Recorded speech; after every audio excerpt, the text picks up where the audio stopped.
Fotossíntese. Todas as plantas são capazes de produzir o seu próprio alimento. Mas como será que isso acontece? Elas conseguem produzir o próprio alimento através de um processo que chamamos de fotossíntese. As plantas precisam de 3 ingredientes básicos para realizar a fotossíntese: a luz solar, a água e o gás carbônico. Ela é fundamental para a manutenção de todas as formas de vida no planeta, pois todas precisam desta energia para sobreviver. Os organismos clorofilados, plantas, algas e certas bactérias captam a energia solar e a utilizam para a produção de elementos essenciais. Portanto, o Sol é a fonte primária de energia. Os animais não fazem fotossíntese, mas obtêm energia se alimentando de organismos produtores. A água e o CO2 são pouco energéticos, enquanto que os carboidratos formados são altamente energéticos. Portanto, a fotossíntese transforma a energia da radiação solar em energia química. Através da fotossíntese, as plantas produzem oxigênio e carboidratos a partir do gás carbônico. Na respiração, ela consome oxigênio e libera gás carbônico no ambiente. Entretanto, em condições normais, a taxa de fotossíntese é cerca de 30 vezes maior que a respiração na mesma planta, podendo ocorrer momentos em que ambas serão equivalentes. Na fotossíntese, as plantas absorvem água e sais minerais através de suas raízes e os transportam por meio de vasos condutores até as suas folhas. Essa solução é chamada de seiva bruta. Nas folhas das plantas há um pigmento que dá a elas cor verde.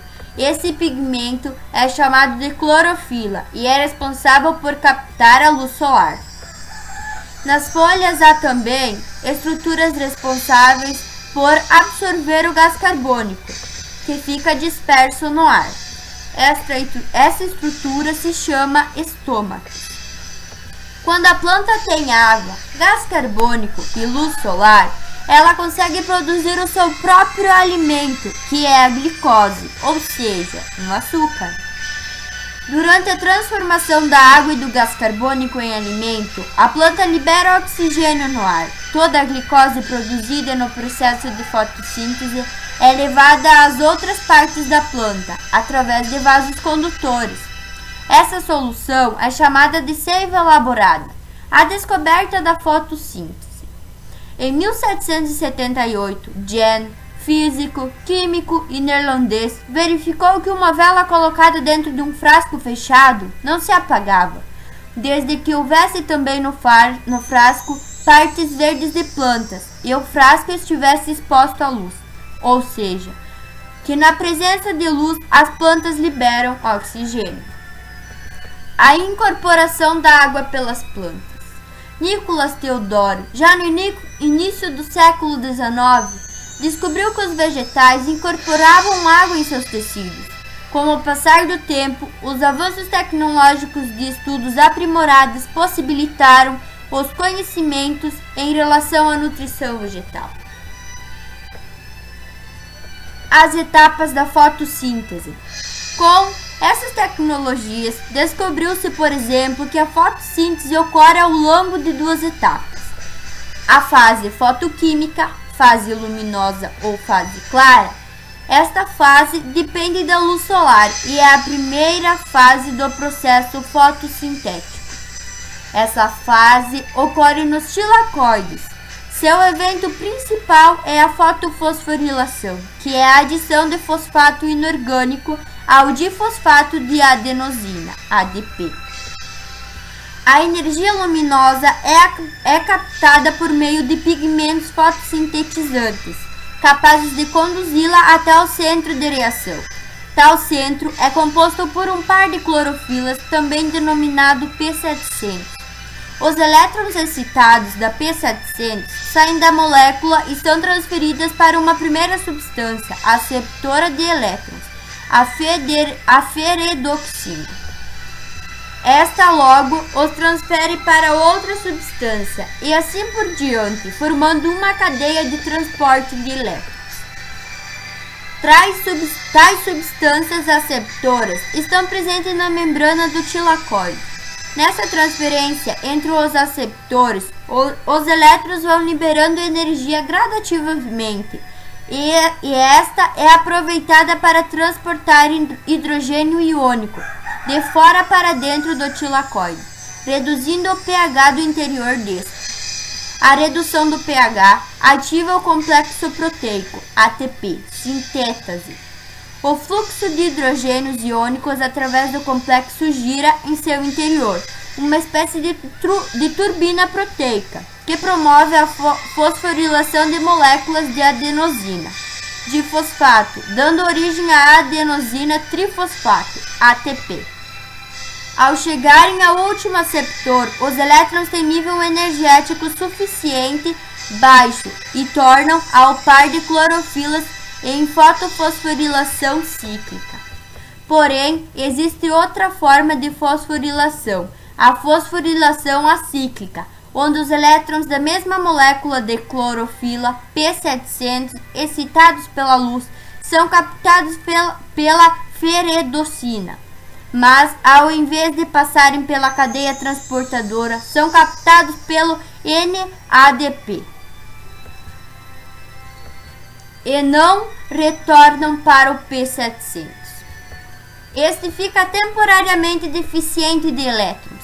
Esses elétrons são repostos por outros provenientes de outro. Em seguida, passa aos citocromos e plastocianina, até serem captados pelo P700, que se repõe. Esse processo de transporte também promove a síntese do ATP. Já o P680 fica deficiente de elétrons.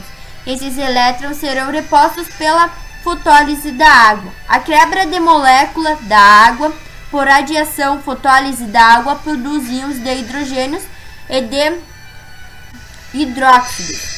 Os elétrons dos íons hidróxidos são utilizados para recompor o P680 e os íons hidrogênios são aceptados pelo NADP. Com isso ocorre a formação de água oxigenada, vindo da reação de síntese entre as hidroxilas. A água oxigenada é decomposta pela célula de água, O2, sendo este o último liberado do processo de resíduo.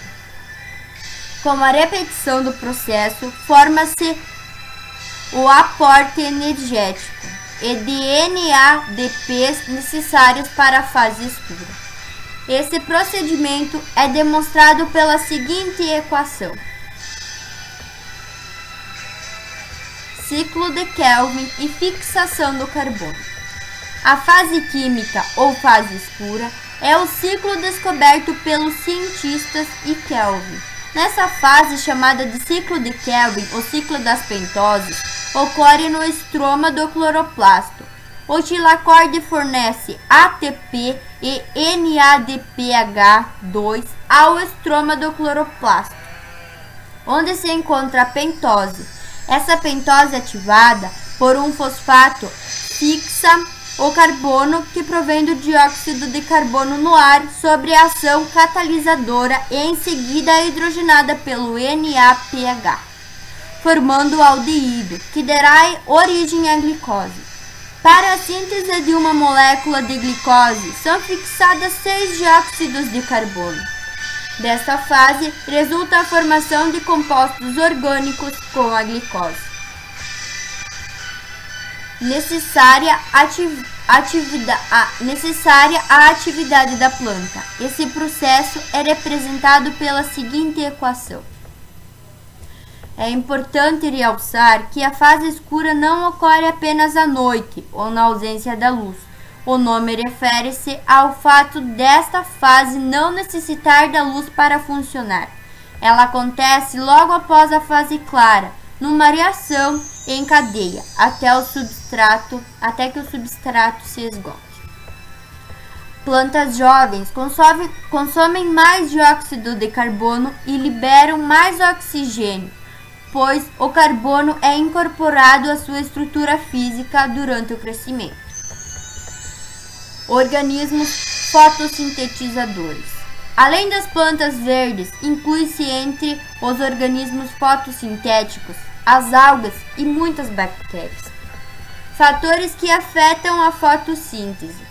Concentração de dióxido de carbono é geralmente o fator limitante da fotossíntese para as plantas terrestres em geral, devido à baixa concentração na atmosfera, que é em torno de 0,04%. Temperatura. Para a maioria das plantas, a temperatura é ótima para os processos fotossintéticos. Está entre 30 e 38 graus. Acima dos 45 graus, a velocidade da reação descresce, pois cessa a atividade enzimática. Água. A água é fundamental como fonte de hidrogênio para a produção da matéria orgânica. Em regiões secas, as plantas têm a água como um grande fator limitante. Espectros eletromagnéticos. A luz é uma radiação eletromagnética. Todo o espectro eletromagnético é irradiado pela energia solar. O ultravioleta é prejudicial aos organismos. Parte da energia é refletida na atmosfera pelas nuvens e pelos gases. Outra parte é refletida pela superfície terrestre, sendo apenas uma pequena parte absorvida pelas plantas. Fotossistemas. Nos dois fotossistemas há clorofila A e B, porém em proporções diferentes. Enquanto o fotossistema 1 tem mais clorofila A, o fotossistema 2 tem menos clorofila B. O fotossistema que absorve luz com um comprimento de onda próximo a 700 é chamado de P700, e o que absorve luz com o comprimento de onda próxima a 680 é chamado de P680. Fotossistema 1 possui um redutor poderoso e um oxidante fraco, P700, enquanto o fotossistema 2 possui um redutor fraco e um oxidante forte, formando um sistema oxidante-redutor, chamado esquema Z, que faz a ligação entre os dois fotossistemas e é platoquinona, plastocianina e citocromos, cada um com seu potencial de dióxido de redução. É nosso dever proteger o maior patrimônio nacional, pois a nação que destrói o seu solo destrói a si mesma. Vamos proteger, jamais destruir. Obrigado pela atenção de todos.